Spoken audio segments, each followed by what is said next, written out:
आद्य ऐतिहासिक काल की सबसे बड़ी उपलब्धि मानव को लिपि और भाषा का ज्ञान होना था।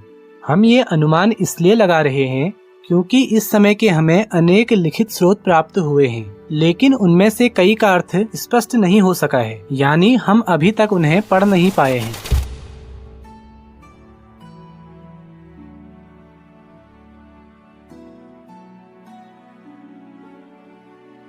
अब धीरे धीरे समुदाय सभ्यता का रूप लेने लगे थे। आखिर ये सभ्यता क्या है? मानव समाज का उन्नत चरण ही सभ्यता कहलाता है। किसी समुदाय को सभ्यता कहलाने के लिए उनमें ये 7 गुण होने चाहिए।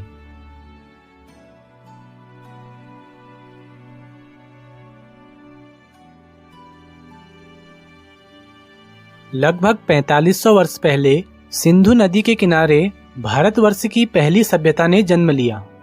ये थी सिंधु घाटी की सभ्यता, जिसे हड़प्पा सभ्यता भी कहते हैं। इसको हड़प्पा सभ्यता इसलिए कहा जाता है क्योंकि इस सभ्यता का पहला उत्खनन कार्य हड़प्पा नगर में ही किया गया था।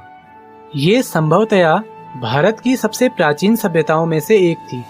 सिंधु घाटी सभ्यता में मानव एक संतुलित समाज में रहता था, जहाँ धनवान और निर्धन के बीच बहुत अधिक अंतर दिखाई नहीं देता है।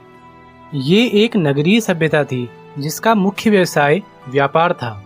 सिंधु घाटी के लोगों ने तांबे में टिन को मिलाकर एक नई मिश्र धातु का निर्माण किया, जिसे कांसा कहा जाता है। इसी कारण हम सिंधु घाटी सभ्यता को कांस्य युगीन सभ्यता भी कहते हैं। हड़प्पा सभ्यता के पुरातात्विक साक्ष्यों की बात करें तो ये हैं मुहरें, मिट्टी के बर्तन यानी मृदभांड और खंडहर। और अगर हम लिखित स्रोतों की बात करें तो इन्हें अभी तक पढ़ा नहीं जा सका है। इसी कारण हड़प्पा सभ्यता की लिपि को अज्ञात चित्राक्षर लिपि का नाम दिया गया है। दोस्तों, क्या आप इन सिंधु घाटी सभ्यताओं के लेखों को पढ़कर समझा सकते हैं? अगर आप ऐसा कर पाते हैं तो आपको तमिलनाडु सरकार $1 मिलियन यानी 8.7 करोड़ रुपए का इनाम देगी। अभी मजा आएगा ना भिड़ो। माल की देर है। पैसा ही पैसा होगा। मस्त प्लान है। सिंधु घाटी सभ्यता का प्रभाव उत्तराखंड में सीधे तौर पर तो दिखाई नहीं देता है, लेकिन उत्तराखंड से हमें सिंधु घाटी सभ्यता के मिट्टी के बर्तनों की प्राप्ति हुई है। पुरातत्वविदों को अलकनंदा घाटी से उत्तर हड़प्पा कालीन गैरिक मृदभांड मिले हैं।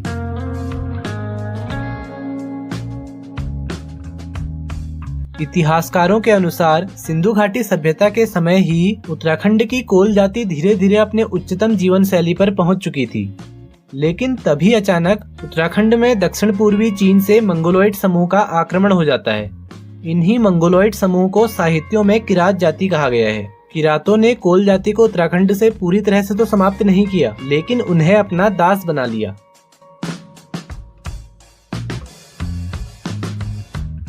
अब कोल जाति को किरात जाति से निम्न समझा जाने लगा और उत्तराखंड में किरात जाति का साम्राज्य स्थापित हो गया।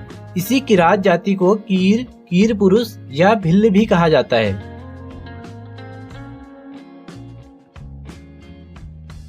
धीरे धीरे हड़प्पावासी छोटी छोटी बस्तियों में बिखर गए। इसके पीछे का कारण शायद पर्यावरण संबंधी परिवर्तन रहे होंगे। सिंधु घाटी की सभ्यता के पतन के बाद लोग ग्रामीण सभ्यता की ओर लौट आए। इस ग्रामीण सभ्यता को वैदिक सभ्यता कहा जाता है।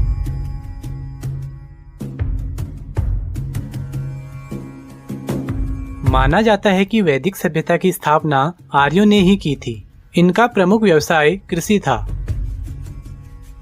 वैदिक सभ्यता के पुरातात्विक स्रोत कंकाल, चित्रित धूसर मृदभांड और लौह उपकरण हैं।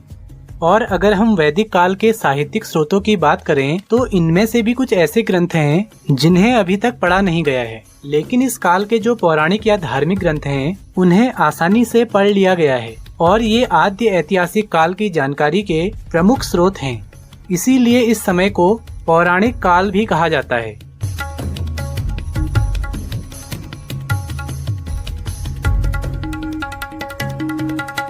प्रारंभिक वैदिक समाज लोगों के बड़े समूहों में रहता था, जिसे ऋग्वेद में जन कहा गया। ऋग्वेद में ऐसे 30 से अधिक जनों की सूची दी गई है।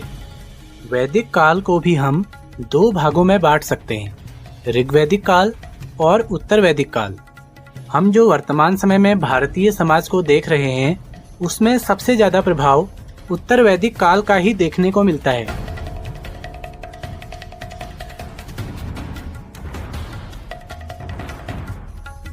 ऋग्वेदिक काल में राजा का चुनाव सभा और समिति द्वारा होता था, लेकिन उत्तर वैदिक काल आते आते राजा का पद वंशानुगत हो गया। इसीलिए अथर्ववेद में सभा और समिति को प्रजापति की 2 पुत्रियां कहा गया है।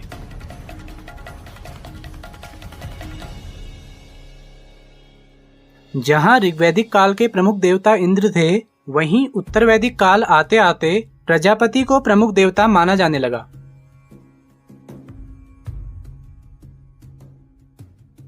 ऋग्वेद के 10वें मंडल में 4 सामाजिक वर्ग ब्राह्मण, क्षत्रिय, वैश्य और शूद्र का वर्णन मिलता है। जहां ऋग्वैदिक काल में ये वर्ण व्यवस्था व्यवसाय पर आधारित थी, वहीं उत्तर वैदिक काल आते आते ये जन्म पर आधारित हो गई।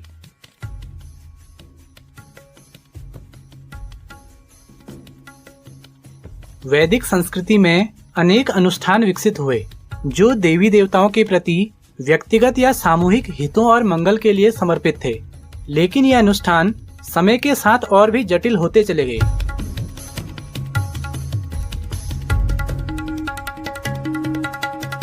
आर्यों ने उत्तर वैदिक काल में सबसे पहले लौह धातु की खोज की थी, इसीलिए उत्तर वैदिक काल को लौह युग भी कहते हैं। उत्तर वैदिक सभ्यता में लोहे की खोज होने से मानव जाति में एक महत्वपूर्ण परिवर्तन देखने को मिला। उसने अब अलग अलग हथियार बनाने शुरू कर दिए थे, जैसे तलवार, भाला और तीर। इन हथियारों ने मानव के मन में शासन शुरू करने की चाह उत्पन्न कर दी और इसी शासन करने की चाह में वैदिक काल के जनपदों में परिवर्तित हो गए।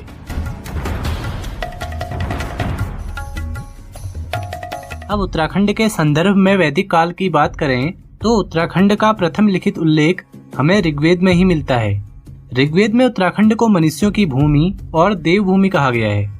कुछ अन्य ग्रंथों में भी उत्तराखंड का उल्लेख मिलता है, जैसे ऐतरेय ब्राह्मण ग्रंथ में उत्तराखंड को उत्तर कुरु कहा गया है। इसके अलावा स्कंद पुराण में संपूर्ण उत्तराखंड को उत्तरखंड, खसदेश या ब्रह्मपुर कहा गया है, जबकि इसी ग्रंथ में कुमाऊं क्षेत्र को मानस खंड और गढ़वाल क्षेत्र को केदारखंड कहा गया है।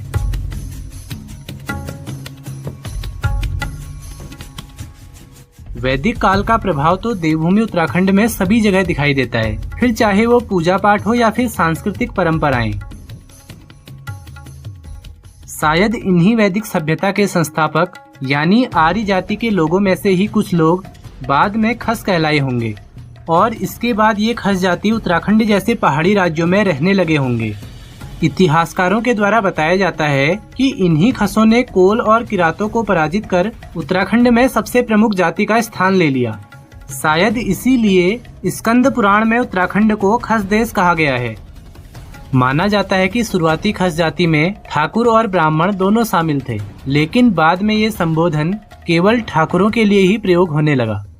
हिमालय का इतिहास लिखने वाले एटकिंसन ने लिखा है, उत्तराखंड में निवास करने वाले 80% से अधिक लोग खस मूल से ही हैं, फिर चाहे वो अपने को क्षत्रिय कहें या ब्राह्मण।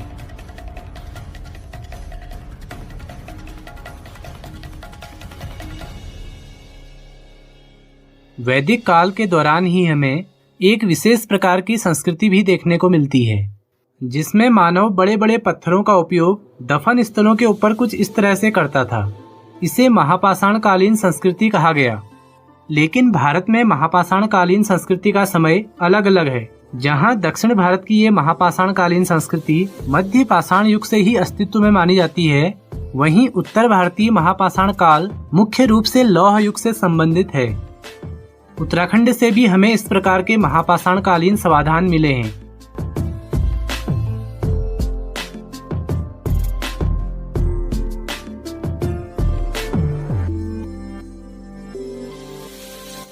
उत्तराखंड राज्य में सबसे पहले उत्खनन का कार्य 1856 में हिनवुड ने शुरू किया था। इसीलिए हिनवुड को उत्तराखंड के पुरातत्व का जनक कहा जाता है।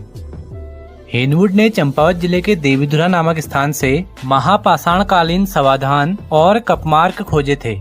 उत्तराखंड के कई स्थानों से पत्थरों पर एक विशेष प्रकार की आकृति उकेरी हुई मिलती है, जिसे इतिहासकारों ने कपमार्क नाम दिया है। ये कपमार्क भी महापाषाणीय संस्कृति के माने जाते हैं। शायद ये कपमार्क ओखली बनाने के लिए प्रयोग में लाए जाते होंगे।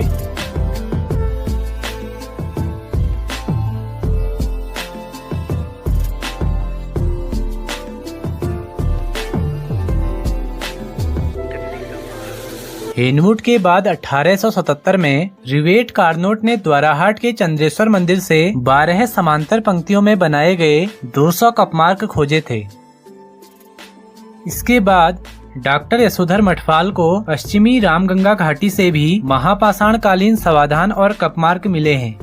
पश्चिमी रामगंगा घाटी से उत्खनित स्थल सानड़ा और बसेड़ा गांव से शिष्ट बरियल यानी ताबूत समाधान और अर्ण बरियल यानी कलश समाधान भी मिले हैं। 1956 में शिव प्रसाद डबराल ने चमोली के मलारी गांव में उत्खनन कार्य शुरू कराया था। इस उत्खनन के कुछ वर्षों बाद ही गढ़वाल विश्वविद्यालय के इतिहासकारों ने मलारी गांव का 2 बार उत्खनन करवाया, पहली बार 1987 में और दूसरी बार 2002 में। इतिहासकारों ने 1987 के सर्वेक्षण में एक पशु कंकाल जिसे हिमालयन वृषभ कहा जा रहा है की खोज की थी। इसके अलावा आखेट या शिकार के लिए प्रयोग में लाए जाने वाले लौह उपकरण भी प्राप्त किए थे। 2002 के दूसरे सर्वेक्षण में कांसे का कटोरा, काले और भूरे रंग के मृदभांड और 5.2 किलो का सोने का मुखौटा भी खोजा था। मलारी गांव से समुद्री जीवों के अवशेष भी मिले हैं, जो इस बात का प्रमाण देते हैं कि करोड़ों साल पहले यहाँ पर टैथिस सागर था।